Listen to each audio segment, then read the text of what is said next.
réfléchissons un peu. De manière générale, les gens ont tendance à se fixer des objectifs, parfois atteignables, mais dans certaines situations, atteindre ces objectifs devient très difficile, voire même impossible. On avance, on se dirige vers la lumière que représente la ligne d'arrivée, et là, on se heurte à un mur.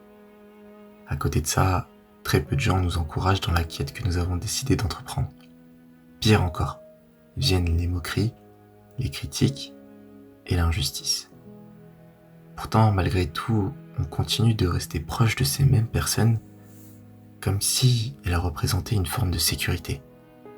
Ces mêmes personnes que nous avons estimées de tout notre cœur, que nous avons vues grandir, tout comme elles nous ont vues grandir.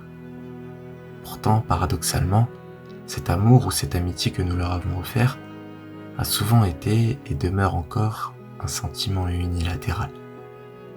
C'est assez simple à décrire. C'est ce sentiment qui se définit par le fait d'aimer ou d'apprécier profondément une personne, tout en sachant pertinemment que, dans le fond, elle ne nous considère pas de la même manière. Et de là prend tout son sens cette phrase qui dit « Les gens qui ont connu les plus grandes tristesses sont toujours ceux qui font le plus d'efforts pour rendre les autres heureux. » Finalement, on peut se rendre compte d'une chose. As-tu déjà pris conscience du nombre de fois où tu as mis tes propres émotions de côté juste pour plaire à autrui? Du nombre de fois où tu t'es empêché purement et simplement de dire ce que tu pensais vraiment?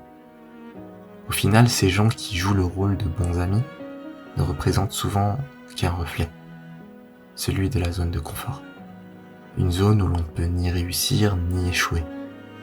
Et c'est là qu'on prend conscience d'une chose. Les plus grands accomplissements de notre vie n'arriveront jamais tant que nous resterons dans notre zone de confort. Et c'est pour cette raison que le premier pas pour avoir ce que tu veux, c'est d'avoir le courage de quitter ce que tu ne veux plus. Et ça, c'est une vérité.